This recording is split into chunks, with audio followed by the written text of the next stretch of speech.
guys, welcome back, and if you're new, I'm Lauren. And I'm Amanda, and today we are going over all of the books we read this month. There's not too many. We've definitely had better reading months, but that's okay. My month this month compared to last month is sad.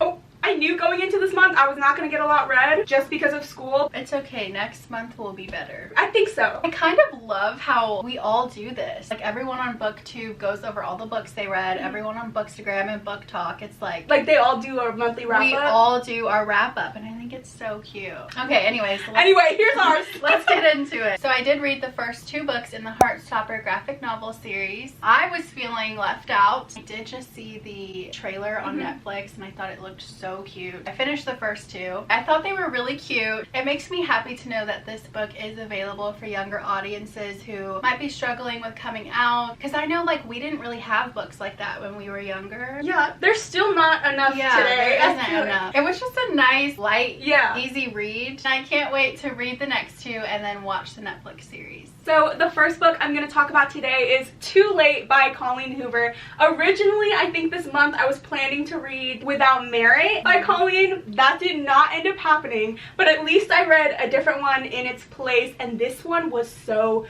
good. I ended up doing a book trade with a really sweet girl named Nikki, and she's the one who convinced me to read this book because she said it was a dark romance. And honestly, I've had this on my shelf forever and I didn't know what it was about. So as soon as I knew it was a dark romance, I had to start reading, and I highly recommend. This story follows a girl named Sloane, and she's kind of stuck in this really unhealthy relationship with kind of like a dangerous guy. Just morally corrupt, dangerous, red flags. And she's doing everything she can to get by before she can eventually find a way out. And she meets a guy named Carter who basically changes everything. I know the Goodreads reviews are pretty low for this book, but I honestly just really enjoyed it. I know that Colleen didn't originally plan for this to be a novel. She was writing little scenes and stuff and just showing, I think it was on Facebook groups or blogs, and basically the readers were saying you have to release this as a book. We want it as a full story, and that's what she ended up doing. So that's kind of how this came to be. I'm wondering if maybe that's why people don't love it, like if it doesn't flow as well as one of her novels does. I didn't think that was an issue at all. Colleen never misses for me. She actually has a warning on this book, and she recommends it only for mature audiences, and I've seen a lot of things that say this is a lot more dark for her type of writing. But honestly, after you read Verity, nothing surprises you when it comes to this stuff. So honestly, I don't even think that's the case here. This is actually one of my new favorite Colleen Hoover books. Check trigger warnings if you need to, but I just thought it was so good. It was really thrilling and very fast-paced, and you want to know what happens at the end, so go check this out. I did finally read A Little Life. I have so many mixed feelings. It's just like every single trigger warning you could possibly think of was in this book. It was really hard to read because of that. The plot was good, but it was too long and too wordy. I think it could have been so much better if it was half of this, and I feel like the point could have still gotten across. It wasn't my favorite, but I did appreciate the story. The rest of the month after I read it, I'm constantly thinking about Jude and everything that he went through. So then what everyone was saying was right. Yeah. That it's just super heavy. It was super heavy, sad. Super sad. So that's why I read Heartstopper right after that. Oh yeah, it was like the complete opposite. It wasn't my favorite of the month, but I am happy that I read it. The first book that we actually both read this month was Exodus by Kate Stewart. This is the second in the Ravenhood trilogy, and I believe we read this March 31st, at 11 p.m. Couldn't wait. Yeah, we couldn't include it in March wrap up. We're just gonna include it this month. Well, we finished it April 1st. Right. So this counts. Yeah. We actually do have an entire reading vlog while we're reading the first book in this trilogy, so go ahead and watch that if you want an in-depth summary and our overall thoughts on the first book. But honestly, we thought that first book was good, but this one was crazy. This was ridiculous. I don't think I've ever cried that much throughout an entire book than I did with this one. I truly try to not think about this story anymore because I don't even want to relive anything that happened. It's basically about a girl who moves to a new town and she encounters a mysterious brotherhood. She She's then kind of just sucked into this very dangerous, mysterious world. It's spicy, it's heart-wrenching. I mean, what else could you even say? I was not mentally prepared for this second book, but honestly, with the way that this ended, I don't think I would even need to read the third one. I'm reading the third one. I know that Kate Stewart originally wrote it as a duology, and then eventually added a whole nother third book. I just think with the way that this ended, I'm so at peace I don't even need to revisit the story. The big thing that happened in the middle, I didn't believe it. I was like, that didn't happen. Like, right? That did not just happen. Just denial. So I literally denied the whole time until I was like, oh wait, they're serious. I honestly couldn't give you a good review because I can't put it into words. Just pain. This is actually one of my 5-star reads. Crazy. I've only ever given 4 books 5 stars out of like the 90+ books that I read. Do with that what you will. If you need an intense, heartbreaking, soul-crushing experience, please read this trilogy. I can't even look at this cover. Take it. Take it away. So good though. One of the most immersive stories. I kind of want to read it again. I will never put myself through that ever again. But yeah, read it again. So I did read Daisy Jones and the Six by Taylor Jenkins Reid. Finally. Yeah. I feel like I've been wanting to read this one forever. If you don't know what it's about a band that was really popular back in the 70s, and we get to follow each of the band members, hear how they were formed, their rise to fame, and then what kind of separated them and broke their band apart. I really loved getting to know each of the band members. I did listen to the audiobook while reading this one because everybody said you should. Just listening to the audiobook really made the story more immersive for me. I felt like I was watching a documentary. I did love this one, but I did love The Seven Husbands of Evelyn Hugo just a little bit more. I think because that one had more romance to it. I felt like there could have been more romance in this book. The next one I have is Never Never. After reading Too Late by Colleen, I knew I needed to read another one just because that one was so good.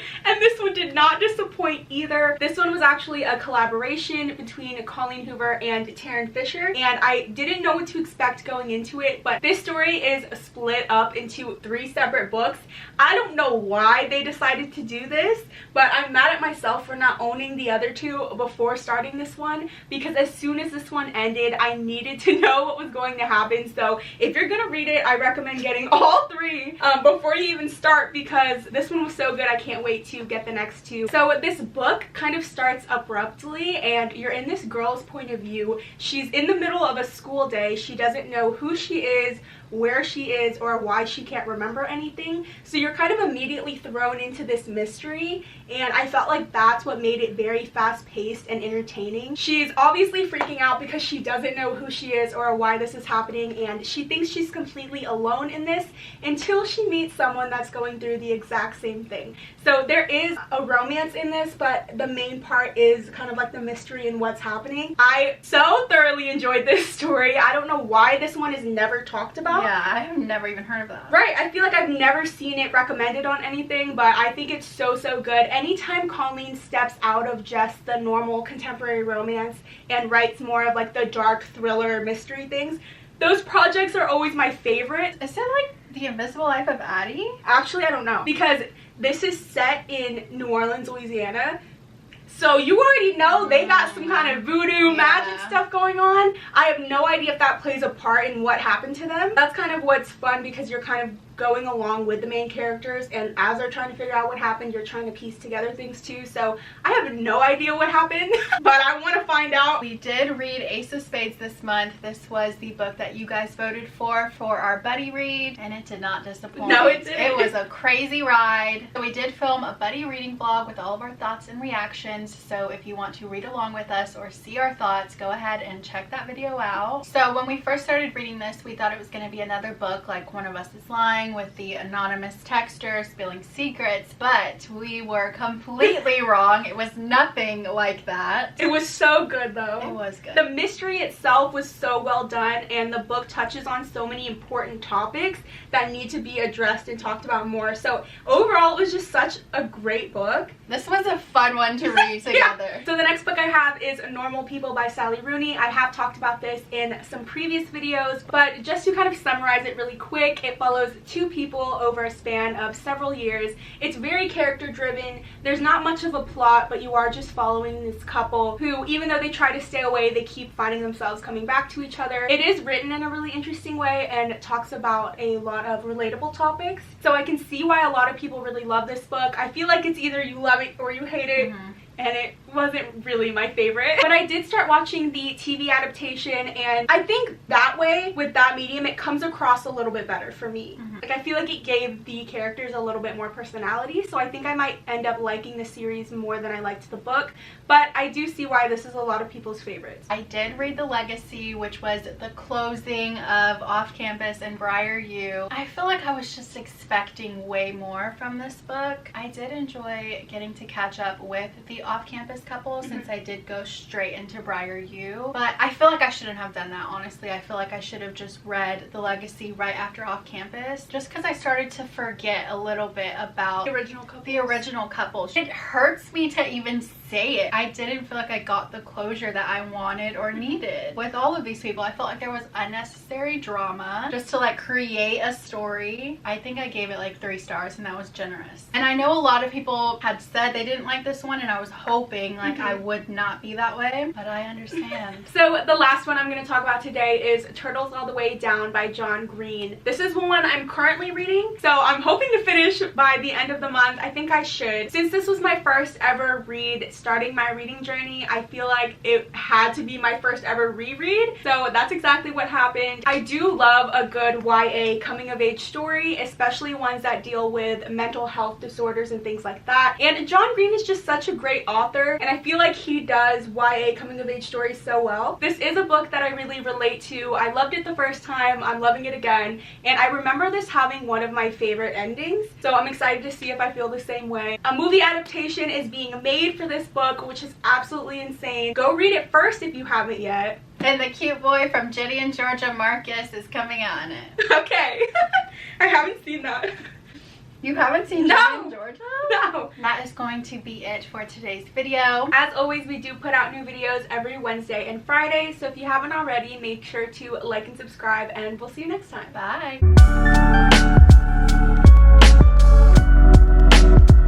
You know what's crazy too? Off the, what did they say?